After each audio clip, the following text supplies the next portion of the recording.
I put this off for way too long. A lot of you guys have been asking me, since you already know that both my business partner and I, Winston, and our families have moved to the United States, you wondered about why or how we left. And I figured what better time to actually tell the story than right now. What's just happened in Hong Kong really is the end of Hong Kong. The national security law that's just been passed will make it completely illegal to speak out against the Communist Party of China, even from within the borders of Hong Kong. No dissident, no person, no democratic organization, none of these things will be allowed, and it's instilled fear in freedom-loving people of Hong Kong. Now, if you speak out against the CCP, you can go to jail in mainland China. All of the protests, all of this movement to retain the freedoms of Hong Kong has pretty much now been lost.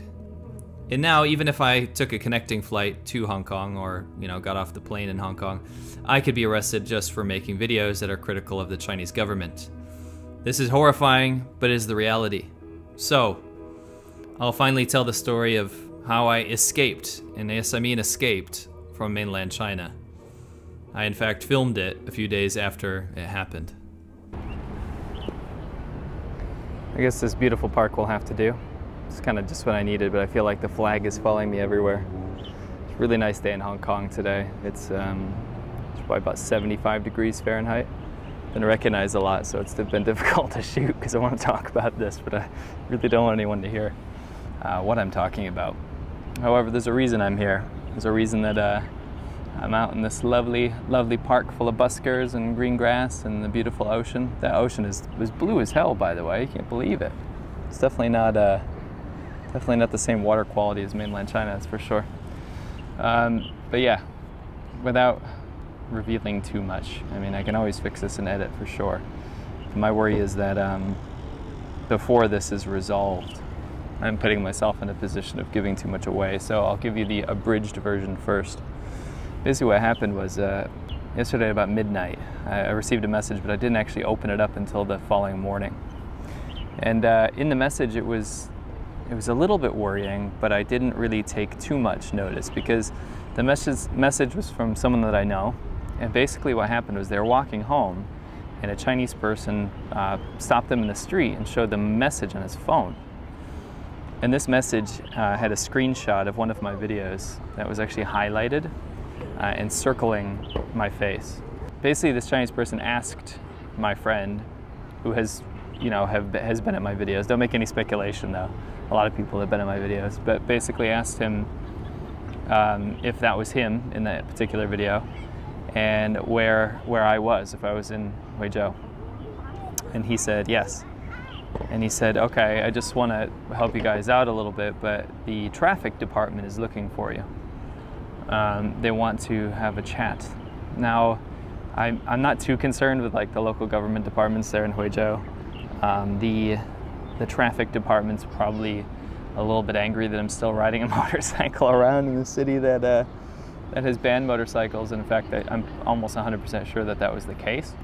That being said, it went quite a bit further than that because a little bit later, I'd say about an hour later, I was actually going out to film ADV China on the motorcycles with Winston. And about an hour later, I received a message from an anonymous Chinese person. And I won't say the name that was listed there in case, it's more than an alias, but I highly doubt it. Anyway, long story short, I received this message that had a stipulation. And he wrote, I don't know you very well, man, but if you promise to delete me and these messages, I will tell you something that you need to know immediately. And my heart was racing a little bit just because it just came right after the other thing. And basically, I agreed to his conditions and he sent me 3 screenshots of 3 different departments of government that were looking for me. And it took me a while to read through the jargon in the Chinese, basically, but each message was preceded with a sentence that said, please do not share this publicly, but we're looking for so-and-so, my real name, also known as so-and-so in Chinese. And he's well known for posting videos on the internet.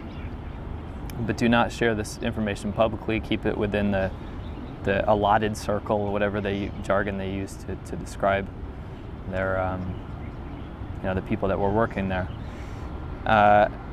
And the first department of government was in fact the traffic department, so that was what I had expected. But what I did not expect was the collusion with 2 other departments. And the second department, which was the very, very, very, very incredibly, unbelievably worrying one, was the army, was the military. And they basically took a couple of my videos, and they were screenshots of some drone footage that I had included actually quite a while ago. But this screenshot, this message was from about a month ago, and this person had saved it. But basically they were trying to build some sort of case against me that said that I was taking illegal footage from the sky, even though that it wasn't within a no-fly zone, so I don't understand how that is. I mean, my drone has been registered and it's not hacked or anything like that, so if it was in a place that I wasn't supposed to be filming, it should have given me a no-fly zone since they're government mandated. But that wasn't the case. I mean, I received no warning from that. So basically they were trying to find me, whether it was for questioning or what, I didn't know at the time. And then the third department was actually the PSB, so it was the Public Security Bureau, and basically their job is to keep track of us, us foreigners basically in mainland China. So everyone's kind of, you have to register at a PSB. So basically when I got my marriage visa, I was registered to the local PSB, obviously where my marriage certification was from. And so basically they know where you are, they know how to find you if anything happens, and for the most part it's just to keep an eye on the foreigners. But it went further than that, because they, also about a month ago, sorry, this is like really difficult to talk about publicly, and I don't know.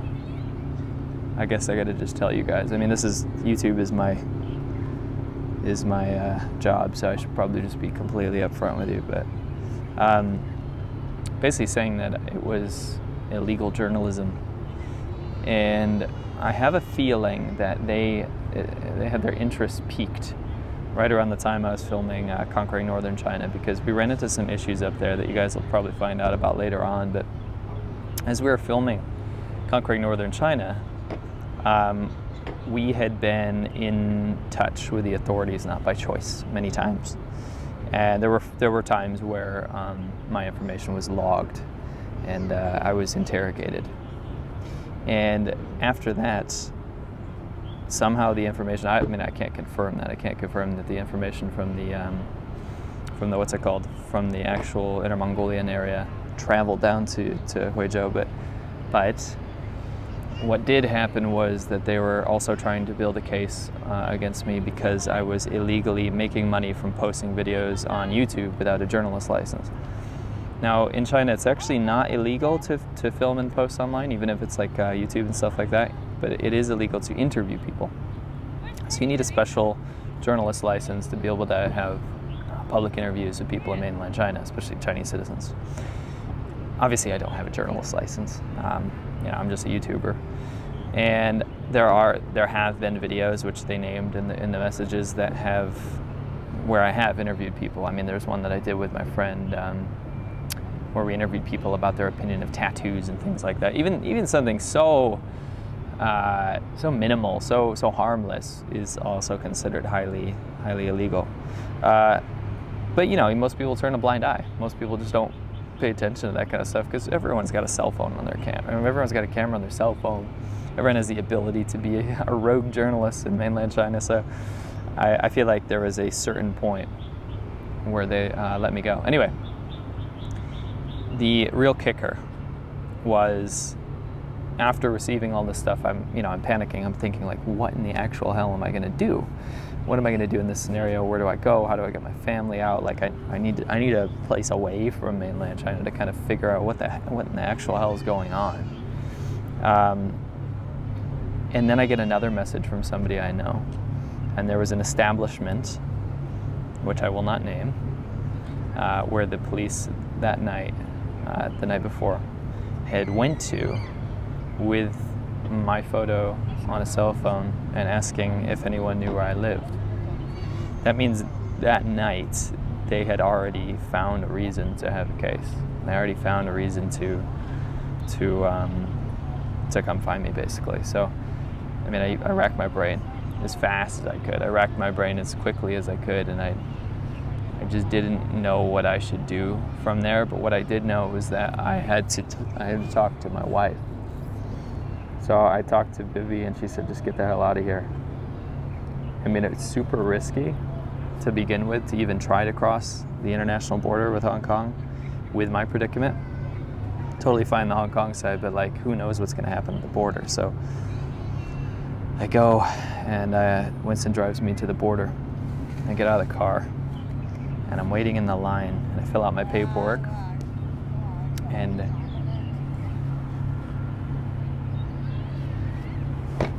some dudes sketching out.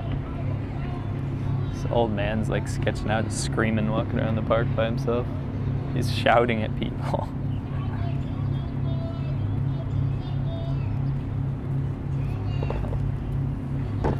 More power to him. What the hell is he doing?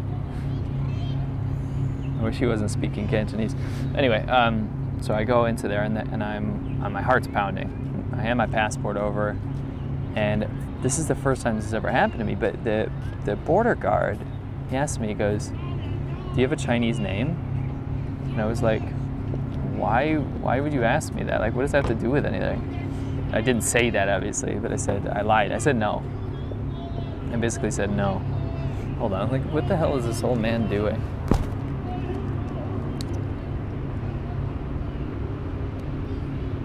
He's just traipsing around yelling at people.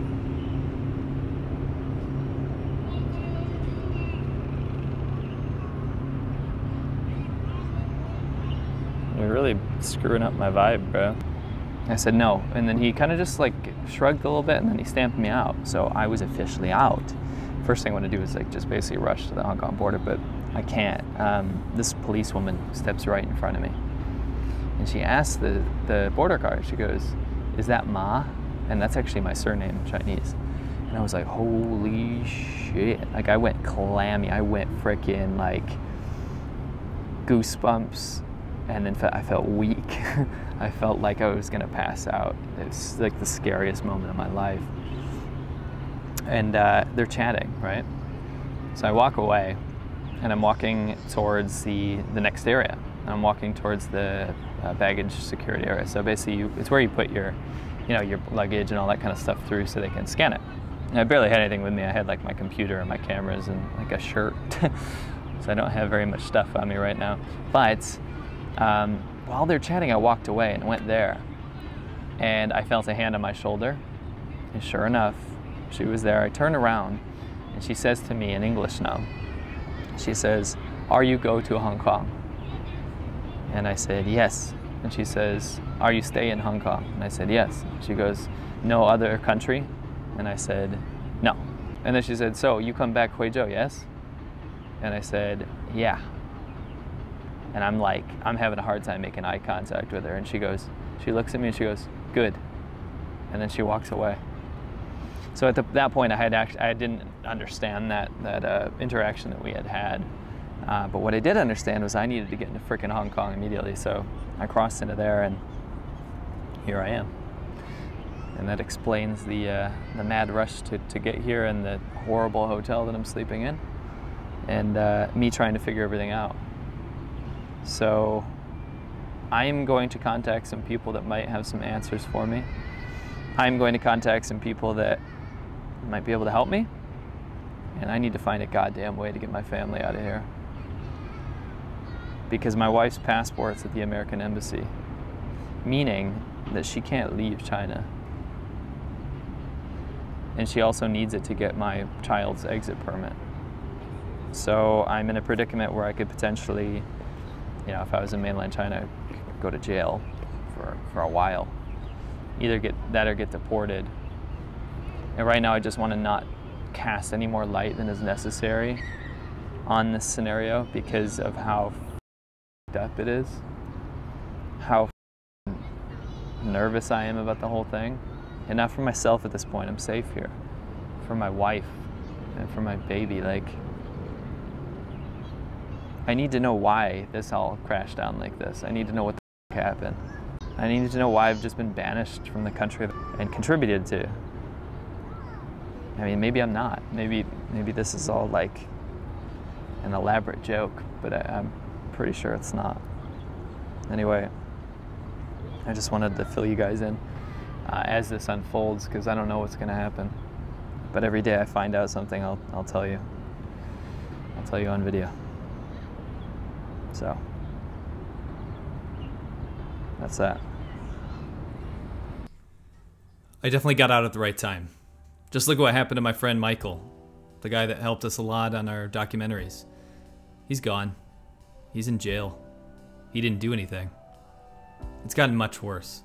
Although I didn't do anything in particular to get in trouble, yeah, I had state security after me, it's much easier nowadays to be arbitrarily detained. Whether it's be for political leverage or just xenophobic reasons to bolster Chinese nationalism, or just plain paranoia that the government doesn't want outsiders to see the reality of China.